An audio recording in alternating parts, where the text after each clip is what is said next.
Hub, and Spoke. Audio Collective. This week I want to thank 3 generous patrons for their monthly donation. Liz Weeks, Eileen Chow, and Jonathan Gueret. Thanks for supporting my ongoing mission to turn stories into ideas. You too can help support the show for as little as $1 a month or with a one-time donation. Just go to the website, hiphination.org. A couple years ago, I heard about this event at the French Embassy in New York City. The embassy brought in performers and philosophers, and for 12 hours overnight, from 7 p.m. to 7 a.m., they had public performances, lectures, and debates. And they did it in short bursts. Every little bit only lasted about 20 minutes. They called it a night of philosophy. It's kind of like spending all night at a museum, but with ideas. And my first thought was, no one's going to go to this thing. This is very much of a French idea. We are kind of crazy in our country. The line was like 2 hours long, and it was, it was clearly there was people were hungry for that sort of thing, and there wasn't the capacity for it. Over 5,000 people showed up. There were lines to get in even at 5 a.m. And it got so big that they had to move it into successively bigger spaces the next year and the next. Last year, the Night of Philosophy was held shortly after the election of Donald Trump and the night of the announcement of the first Muslim ban. There was this incredible foment sort of in the streets. People were going out to the airports to protest. People were protesting in front of the courts. It sort of felt like it was some kind of intellectual crystallization of that sort of thing. It tapped into some sort of fundamental dissatisfaction with how society is organized. The sort of liberal or global world order in one way or another isn't working for ordinary people, and we have to kind of think our way out of it. We need to sort of create philosophical spaces in which people can sort of strategize and figure out what sort of society we want to build. Well, in 2018, the Night of Philosophy expanded to libraries all around the world, and I decided to go down to the Brooklyn Public Library, where the New York City event was held this year. All of you gathered here in our lobby are proof that against the odds, we will hold tight to knowledge. From Vassar College, you're listening to Hi-Phi Nation, the show about philosophy that turns stories into ideas. I'm Barry Lamb. Today I'm going to do a little something different on the show. 2 of us, me and producer Sandra Bertin, are going to be wandering the floors of the Brooklyn Public Library all night, from 7 p.m. to 7 a.m., at the Night of Philosophy, talking to some of the more than 10,000 people who showed up at the event. I'm serious, you couldn't even sit down in any of the talks. All the while, I'm going to bring you ultra-short bursts of philosophical ideas. Instead of having one idea and story, I'm bringing you lots of them, in short chunks, just like they did at the Night of Philosophy. So if you didn't make it out to your own hometown's Night of Philosophy, or even if you did, here's the episode for you.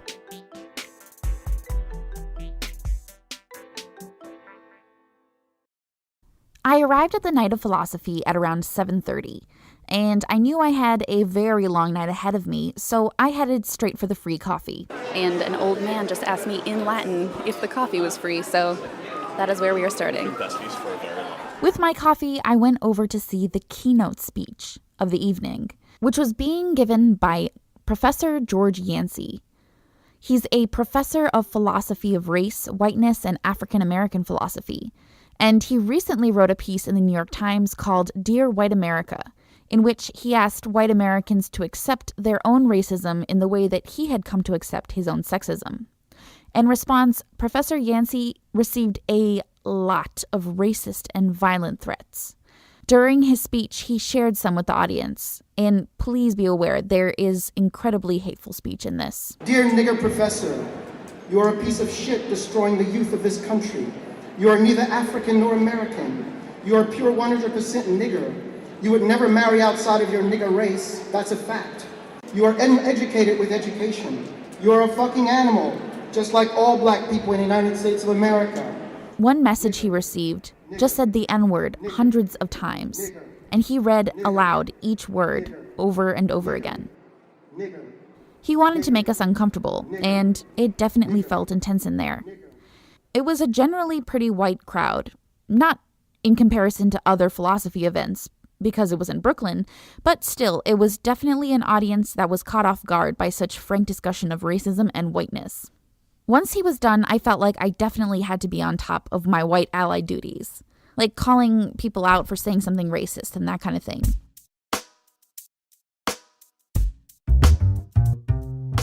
And with the keynote over, Sandra and I split up. The Brooklyn Public Library is huge. Within a half mile of it lives more than 2 million people. There are 3 floors and a basement level, and even then the place was packed. Hi, I'm Ian Olasov. I work with an organization called Brooklyn Public Philosophers, which organizes public philosophy events in Brooklyn and in New York City at large. Ian Olasov is a graduate student in philosophy who lives in Brooklyn. He co-organized the Dilemma series at the Night of Philosophy, where a philosopher leads a group discussion about some dilemma from everyday life. He also has a habit of taking philosophy to the streets of New York. The Ask a Philosopher booth is sort of what it sounds like. I mean, we set up a table at green markets, at book festivals, at Pride Parade, at block parties, at wherever, and hang out and talk with people about their philosophical questions. People either come by and sort of raise their own questions, or we sort of start a discussion based on the material that we provide.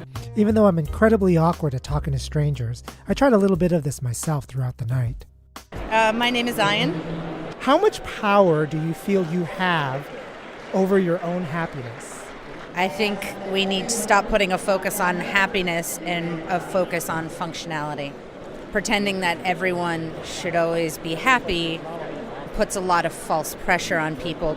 A lot more people would be something closer to happy if we could just allow them to be the way they are and still function in the world without feeling this pressure of why don't I want to shoot rainbows from my face. It's a lot of fun. It's really intense. I mean, you have these sort of moments of sort of flash intimacy with total strangers where you have some like really intense discussion about about what happiness is, and then like they disappear. They just sort of float back into the city. Well, I mean, every time you get what's the meaning of life, for some reason that's sort of the paradigmatic philosophical question. You got it, New Yorkers. Here's your philosophy short number 1, the meaning of life. I'm Emily Parke. I'm a lecturer in philosophy at the University of Auckland. There's no consensus on a single definition of life. A recent paper in 2011 counted 123 different definitions that are out there. When philosophers talk about meaning, one of the things they talk about is extension. How far does a certain word extend, like the word life? It extends to protozoa, trees, and dogs. Does it extend to viruses? How about the planet Earth? Is it alive? Emily Parke works on this question, the meaning of life. Or to put it another way, the definition of the word life. It's a very hard question. Our current sample of life is a sample of one. When you look around at the living world, it's very, very diverse and heterogeneous, but it's all descended from a single common ancestor on Earth, which is usually called LUCA, the last universal common ancestor. The latest theory about LUCA is that it was a single-celled organism in the ocean vents of Earth where magma is boiling seawater and releasing enormous amounts of hydrogen. Because we all came from LUCA, we share certain traits with it and with everything else that's alive on Earth. So all life uses the same set of 20 amino acids. One of the main ways today to look for bacteria on Earth is to look for ribosomal RNA sequences in the environment. These are all material definitions of life, or definitions having to do with the material that existing life is made out of. They don't seem to do the trick. There's a lot of features of life as we know it that we have good reasons to think are contingent. It's perfectly plausible that there could be life forms that don't have ribosomal RNA. If there were slight differences in the way the genetic code originated or slightly different letters made up DNA, then we would have to look for something different. We haven't had any experiences of life forms that are made up of different materials than us. But we can imagine, what if something came down to Earth and started running around and eating and growing, but the material that it's made up of is nothing like the earthly materials? By using our imagination like this, we seem to arrive at the idea that life is defined not by what makes it up, but what it does. You might think that evolution, that's something that's common to all life on Earth. Reproduction is metabolism. By metabolism, we mean something like exchanging material with the environment or chemically processing matter from the environment. Then arguably a candle flame counts as alive. There's this episode of Star Trek The Next Generation, which is about whether Data is alive. Right. And Data uses fire as his example of like, am I like fire or something? Yeah, exactly. So if reproduction is a necessary condition for being alive, then a sterile hybrid like a mule arguably isn't alive. The definition of life isn't a mere semantic matter. It affects whether scientists can claim success in what they're doing. Synthetic biology is trying to engineer life from non-living materials in the laboratory. So trying to start with chemistry like soap and olive oil and lipid molecules and turn them into a living cell. Taking the genome out of a bacterium and replacing it with another bacterial genome and creating a new organism in a sense. So artificial life, for example, is a major area that try to engineer living or lifelike systems or harness various properties of life in evolving software, evolving computer programs, or to build robots that do lifelike things. The aim there is quite explicitly to understand life better through trying to engineer it. And that's an area where you really can't have a material definition of life because the media you're working in are explicitly not the kinds of things that have DNA. And metabolic, that's like not relevant either. Things like metabolism or containers is another sort of thing that people cite as a key feature of life. Container in the sense of having a barrier separating you from your environment. We think of organisms as having those sorts of barriers. You could argue about that with a computer. Is a computer program an entity that's physically separated from its environment? There are a lot of existing definitions of life today on which a computer program could count as alive. Life is something that self-reproduces and has variation. So I'm frightened after this conversation of ours. Should I be? Or am I just being alarmist? Or am I tapping into a folk notion and not understanding the science? Yeah, I don't think you should be because, a lot of this is arguing about how loose or strict we want to be about the criteria for what counts as living. Plenty of the definitions I've mentioned, like if we just say life is evolution, there's tons of things that evolve that aren't biological, like technology or software. I think it's really important to think about life as a gradient or a matter of degree rather than as a dichotomy or the two categories that we can draw a line between. There are some features that are characteristic of life, and if you have them all, you're living, and if you have none of them, you're non-living, and in between there's this combinatorial space of possibilities. And I think that way of thinking about it fits really naturally with thinking about it as a gradual transition.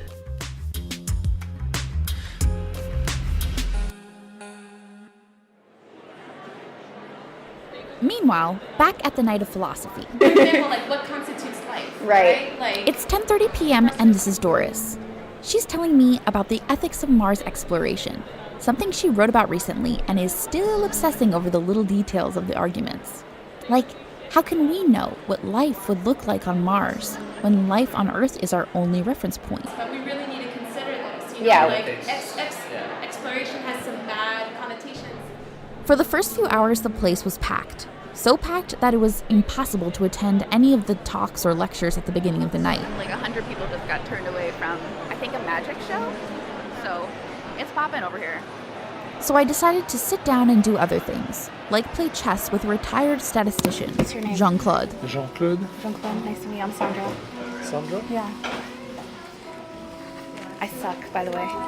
Several hours and cappuccinos later, the crowds died down enough that I finally made it into a session on cultural appropriation. Imagine someone like Mike, a white guy from the Midwest in his 20s, who moves to New York, and he discovers West African dashikis, these really colorful shirts. And he's like, that's going to be my new look. I just think those are so cool. And he buys a bunch, and that's his new look. That's how he dresses. And he has a friend who thinks, this is just so wrong. There's something morally wrong with what you're doing. And she challenges him. She tries to, convince him that this is really morally wrong. This session on cultural appropriation was part of the Dilemma series. It is a little wrong. I think for it to be okay generally, you should at least have an understanding of it. Does he know where dashikis are from in Africa? Does each country in Africa have its own dashiki? The problem I have with the critiques of cultural appropriation is that where are we going to draw the line? Because pretty much most things that come out of America are a result of borrowing from other cultures. We enslaved people that came over from Africa, but without that enslavement and without that population that came over into the U.S., there would be no blues music, there would be no jazz, and there would be no rock and roll, there would be no hip-hop. The discussion lasted about 15 minutes, and it went as you might expect. A lot of defensiveness, a lot of slippery slope arguments. But as I'm packing up, an older white man rushes over to me. In response to your particular example, I was thinking that I've seen pictures of... He seems concerned about the double standard of African black men appropriating Western suits. It is, in a sense, a form of appropriation. It's just coming from the colonized people. Yeah, I couldn't care less about appropriation if it comes not from a position of power, because power is everything. I'm one of these people who gets bothered all the time when people are saying, white men this, white men that. And I'm like, yeah, there are white men who do that shit. I don't think I'm one of them. It's become acceptable recently to generalize in these ways about... But it's not just that, right? It's white men have been socialized that they are on top. And that impacts every single It depends on the conversation. particular case, I think. Personally, I would disagree. I think if I have experience... We'll come back to the conclusion of Sandra's argument at the Night of Philosophy after this message about our sponsor. I've always been curious, eager to learn as much as possible. And with the Great Courses Plus, I'm always discovering something new. There's unlimited access to learn from award-winning experts about anything that interests you. Philosophy, history, language, travel, and more. There are thousands of lectures to choose from, and you can watch or listen to all of it with the Great Courses Plus app. I've been enjoying their course on mind-body philosophy. In the course, Professor Patrick Grimm guides you through some of the key thought experiments that have given rise to the contemporary mind-body problem and how it impacts the most fundamental ways we conceive of ourselves in science, psychology, and the law. I just did an episode about free will in the law, and I did an earlier episode about the self. You can go a lot more in depth in mind-body philosophy. Enjoy this or any other fascinating lectures from the Great Courses Plus with a very special limited time offer for our listeners. 1 month free. Get started today by signing up at thegreatcoursesplus.com/hi-fi or just click the link on the show notes. That's thegreatcoursesplus.com/hi-fi. Hello. My name is Inigo Montoya. You killed my father. Prepare to die. I'm Joshua Gert. I'm a professor of philosophy at the College of William and Mary. In our next philosophy short, Joshua Gert is defending something I think needs to be defended. Because I don't like it. I mean, I do like it, but I don't like that I like it. It's revenge. When I say that revenge is good, I'm making the claim that it's good in the way that pleasure is good in the way that knowledge or abilities are good. When I say something's good, what I mean is that if you make a sacrifice to get that thing, that makes sense. Gert's case that revenge is good is really an investigation into the nature of good and how we can know what things are good and what things are not. For some things, you can offer a proof that they're good, in some sense, a proof. One way to prove that something is good, like exercise, is to show what else it gets you that's also good, like health. But you can continue to ask questions about the things that are used in the argument, like health. Well, why is health good? To prove that health is good, you show what else it gets you that's also good, like pleasure or pleasurable feelings. But at some point, you have to ask a question that goes no further, like why is pleasure good? To answer that, Gert agrees with John Stuart Mill. Mill thought that if you desire something, then that's kind of like perceiving that it's good. Mill wanted us to think of human desires as goodness detectors. Just like our eyes are color or shape detectors, or our ears are sound detectors. Human desires are a form of sense perception. They sense what's good.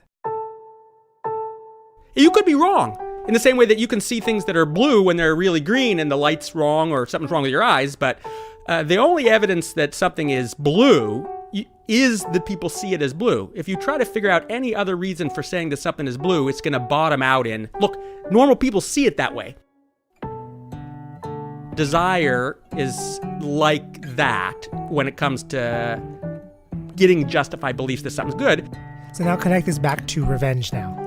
The conclusion has to be that revenge is good because normal people do desire it. It's just a standard human desire. Everybody has that desire probably, even if not everybody acts on it.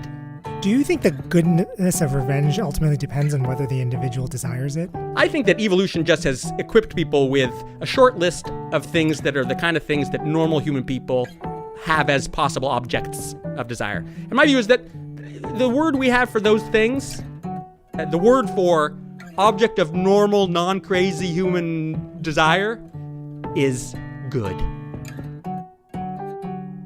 Not every human desire is a desire for something good for Gert, but the human desires that are close to universal and normal or understandable are.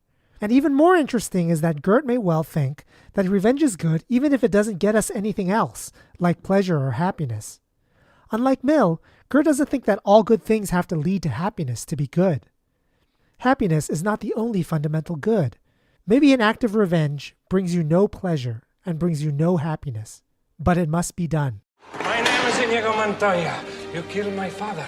Prepare to die. Stop saying that! Gert has a second argument for the goodness of revenge, and it has to do with the kind of desire it is. The philosopher Bernard Williams noticed that there are some desires, like wanting to see your grandchildren, that are very different than other desires, like wanting to get an appointment with your doctor. Wanting to see your grandchildren is a desire that keeps you alive. It gives a mortal life meaning. Williams called these categorical desires. These meaning-giving, life-sustaining desires are the archetype of the good. The desire for revenge, Gert argues, is just like that. There are people whose life is shaped, I'm going to stay alive until I get this revenge. They're not happy people because something terrible happened to them. But once that thing happened to them, then they have a real, not only a desire, but it's a desire for a categorical kind of a good, the kind of good that can give meaning to a life or a big stretch of a life. I am going to kill Bill. One of the things people want when they read stories or go to the movies is to see people. They want to care about the main characters, and they want to see them pursue something that's worth pursuing, and they want to see them get it. It only makes sense, that kind of a movie, even in the failure of revenge, if people are regarding the goal as a good for the person they care about. Here's the caveat. Good for Gert doesn't mean morally good. Something being good doesn't imply that it's morally worthy of obtaining, or even that it's morally okay to do it. Money, power, those things are good. It's not controversial that they're good, but of course a lot of immoral behavior is motivated by the desire for money and power. In fact, Gert thinks that morality probably always prohibits revenge. It's the one good that requires the suffering of another. So the view has this strange consequence that there are these goods that happen to be morally wrong to pursue. Well then, let me ask you this strange question then. Okay. What good is revenge as a good if it can't ever justify seeking it? My answer is that moral assessment is just one kind of assessment. Most people, if you're lucky, most people care a lot about morality. Most of them care about it up to some limit. But not everybody does. It's not rationally mandatory to care about morality. If you happen to be like some powerful person, rich, super rich person in the United States, then look, if you don't care about morality, you're a bad person. But that doesn't mean you're crazy at all. You can totally understand how somebody who has so much power that they're not going to get punished even if they're caught is not irrational for being immoral. But it's still the case that nobody wants to act irrationally. So in your view, the question, why be moral, is an open question, but why be rational is not. That's right. I would agree emphatically with the second claim you made. I think the question, why be moral, you said it's open. What I would say is there are plenty of reasons to be moral. It's just that it's not rationally mandatory that you care about those reasons. So here are some reasons to be moral. You're much less liable to hurt people. It's just that some people, rational people even, don't care that much about that. Putting it all together then, when we're cheering on for the person in a movie to get revenge, we're in fact cheering on immoral actions. Yeah, most of the time that's probably true. When we last saw producer Sandra Bertin, she was in an argument with a guy about cultural appropriation. Pretty quickly it became about whether you're allowed to make generalizations about white people. Here's the conclusion of that argument. But notice, in the background, there's a party going on. Lots of Whitney Houston. No offense, but if I've had probably 100 conversations with white men telling me this exact same thing, I get to generalize and say that white men have a problem with being called out. I guess what I'm saying is I was raised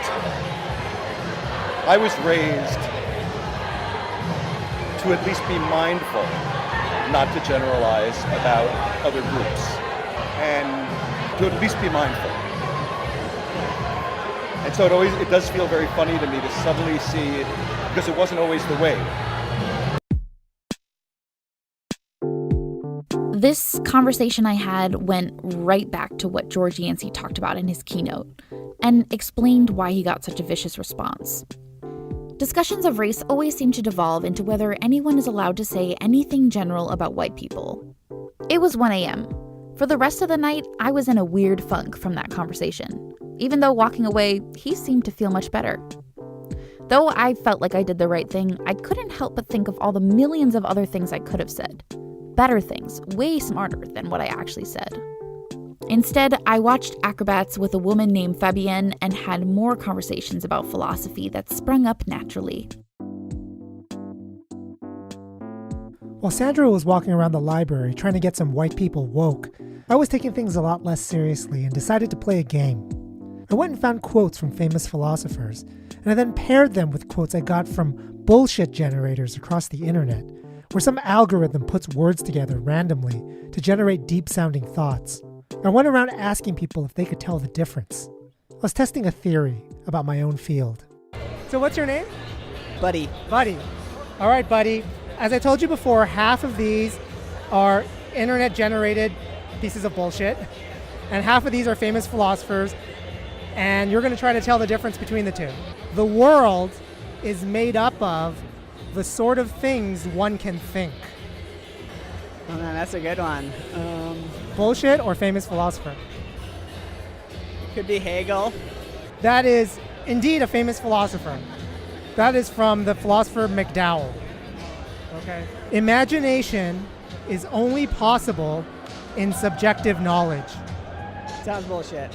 That is definitely bullshit. You are 2 for 2. The limits of my language mean the limits of my world. Wittgenstein? Absolutely, you got it. The self is only a threshold, a door, a becoming between two multiplicities. Oh wow, that's probably a real philosopher. That is a philosopher. God, you're good at this. That's Deleuze. Greed is born in the gap where faith has been excluded. Doesn't sound like a philosopher. So you're going bullshit? Yeah.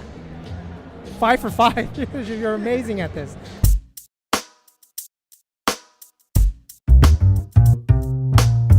This wasn't looking good for my theory. I was hoping that people would be roughly 50-50 on deciphering bullshit from philosophy, on the nagging suspicion that a lot of philosophy is indistinguishable from pseudo-profound, randomly generated buzzwords. Psychologist Gordon Pennycock and his colleagues released a study in 2015 that asked people to rate the profundity of statements that were randomly generated using New Age buzzwords like manifestation. He found that people who accepted bullshit statements as profound tended to be worse at math, engaged in conspiratorial reasoning, were more religious, and believed in the paranormal. On the other hand, people who were really good at rejecting bullshit scored higher in what you might call analytic thinking, logical reasoning, the use of statistics and math. I wanted to test this from the other side. What about the people who are supposed to be producing profound work? Is their work distinguishable from randomly generated stuff? My new friend Buddy made me a little more hopeful. But then I noticed some professional philosophers across the room, really prominent ones too, probably there to give talks. I decided to test my theory on them. All right, introduce yourselves, philosophers. All right, I'm Cian Dorr, professor at NYU.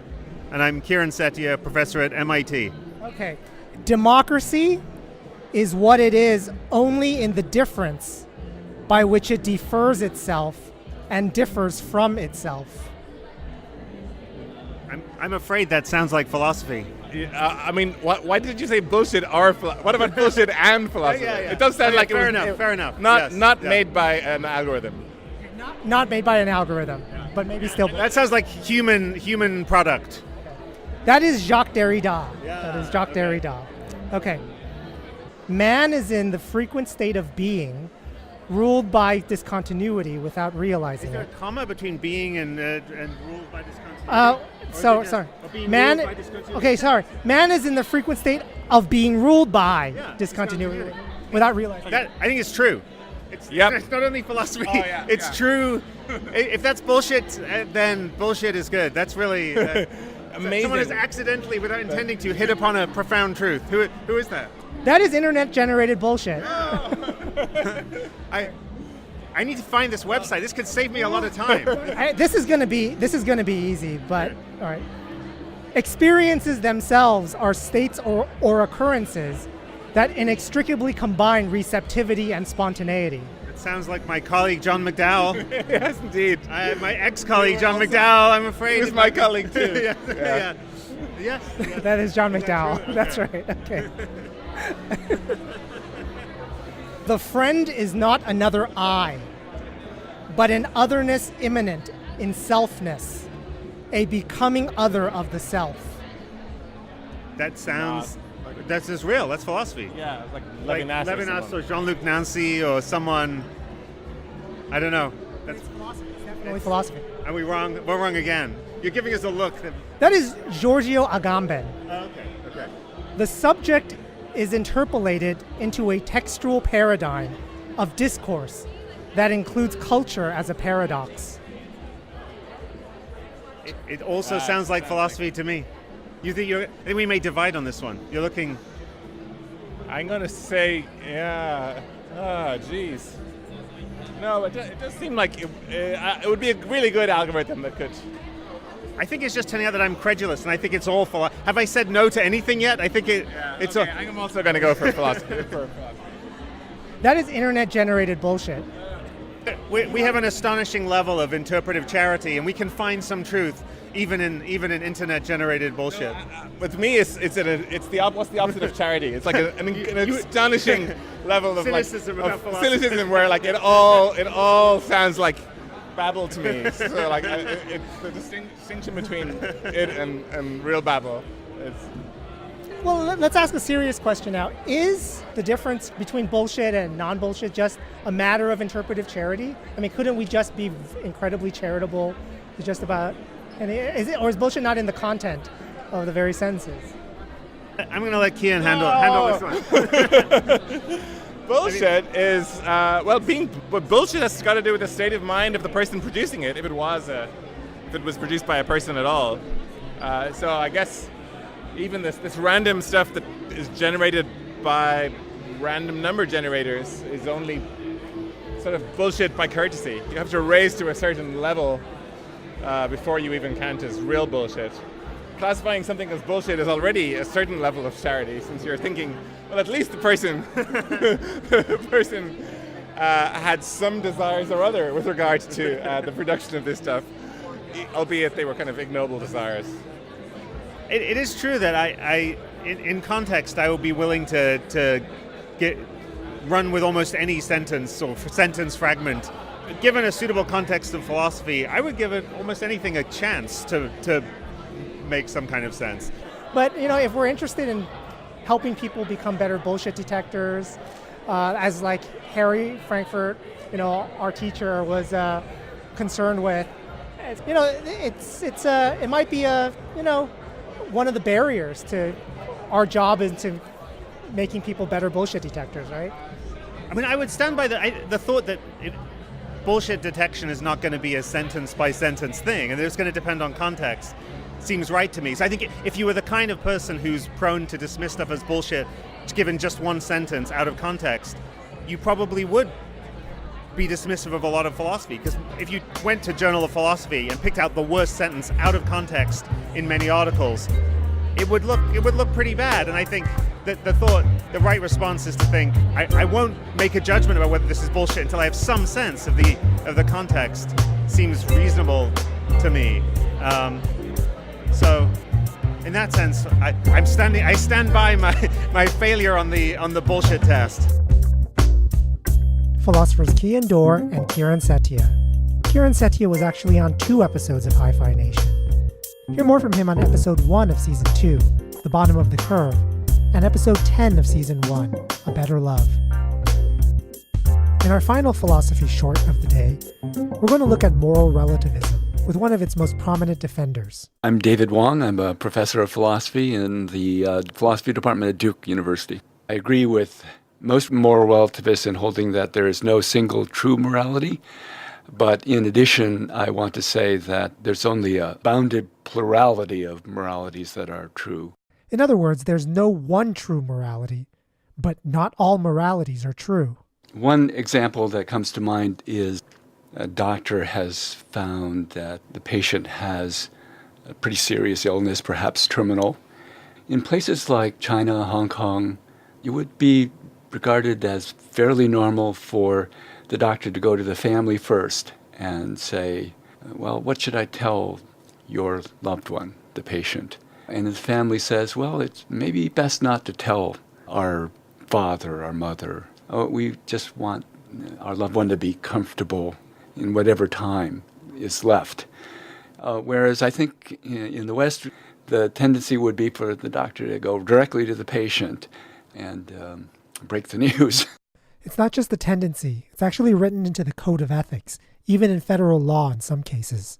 I think that is a matter of there being a higher value placed on personal autonomy in the West, whereas in East Asian moral traditions such as Confucianism, who we are as persons is seen to inherently involve our closest relationships, that who I am very much is the son of these people, the husband of this person, the father of this child.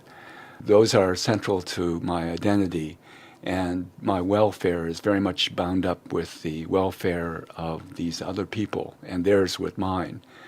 Then when it comes time to apply this to a concrete situation, there, I think, is a much greater receptivity to treating a person's welfare as very much tied up with the welfare of those who love that person. That would be one example, I think, where I would be inclined to think there isn't a single correct answer as to what's the right thing to do.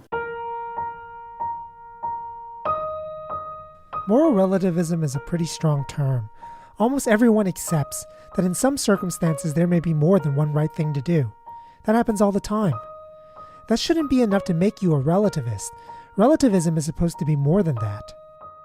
I think that one should arrive at a position on these matters through concrete consideration of particular disagreements and differences we have. I want to use an example just to help me think about it. Vegans versus meat-eating omnivores, arguing about the morality of killing and eating animals. Some differences and disagreements are ones that are based on disagreements about the facts that don't involve values, basic values. And in those cases, our job is to try to get straight on the facts. Okay, there are facts about whether non-human animals are intelligent, emotional creatures who suffer bodily pain and have cognitive abilities similar to humans. Other kinds of disagreements may be based on our tendencies to believe what is an advantage to us. So we may benefit from a certain kind of social arrangement, moral arrangement, and tend then to consider the evidence that argues in favor of that arrangement and ignore the evidence that undermines it. Meat eaters do benefit from an arrangement where non-human animals are subservient, exist for our interests in their flesh, so we are motivated not to consider evidence of their moral status. If that's the case, then we have to examine the disconfirming evidence. But what led me to my limited form of relativism are certain kinds of disagreements, such as the one I described initially about differences in the way people prioritize autonomy versus relationship, where I don't see that there's some kind of error that's based on getting the facts wrong or people having a certain position and refusing to consider other positions because they benefit from a particular arrangement. This would be the case where a person is knowledgeable about all the facts about non-human animals. They don't disagree with the vegans about any of the facts. They simply value their pleasure that meat eating brings over the value of animal lives and comfort. I think there are some things that stem from the fact that there are many different things that human beings can most prize, most value.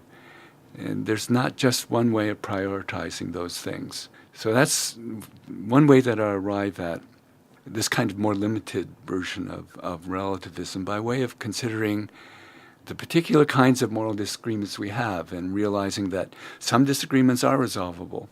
Other disagreements, I think, aren't.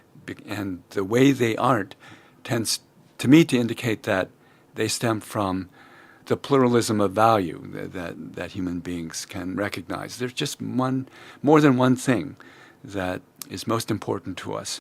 That's the difference between David Wong's moral relativism and what you might call moral absolutism. Wong thinks that when the values are fundamentally different, both are right. They both have true moralities. An absolutist thinks that one of these people has some screwed up values. One of them is wrong.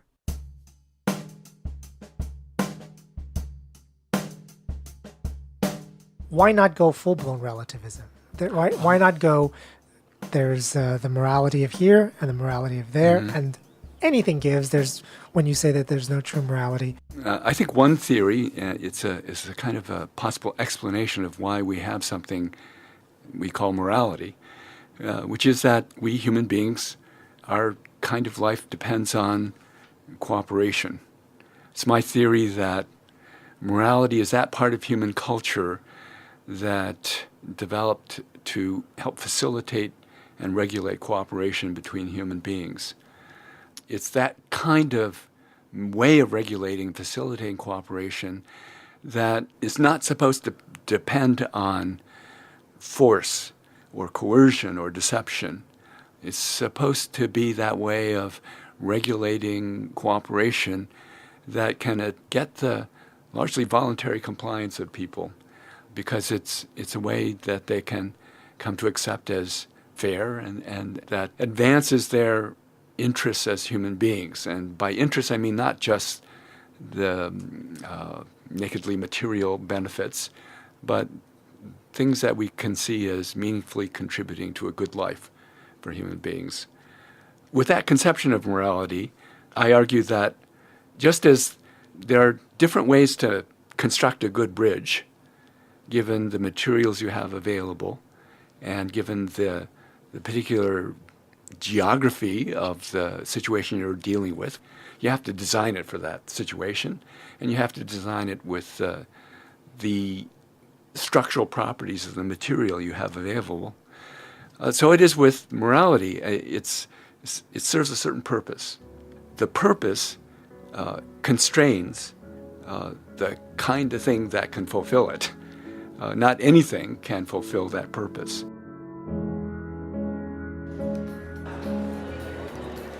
It is 6:30 a.m. and people are for real filing out. And finally, the last event ended to tired claps and groans as people peeled themselves off the floor. Well, I guess that's it. Everyone is leaving arm in arm, passed out on each other's shoulders. Alrighty then.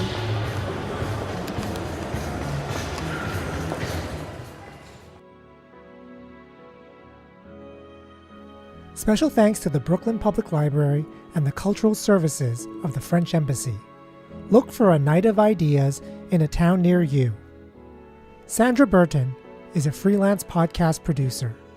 You can find her at sandrabertin.com. Thank you for listening to Hi-Phi Nation. There's one more episode in Season 2. It's going to come out in mid-July. And I have a lot of things going on for Season 3. As you're listening to this, I am on a plane traveling to Australia, where I'll be all summer producing the show from the Australian National University in Canberra. And there are some potentially big news for Hi-Phi Nation, so subscribe to the show, stay in touch, subscribe to our blog, go to hiphination.org.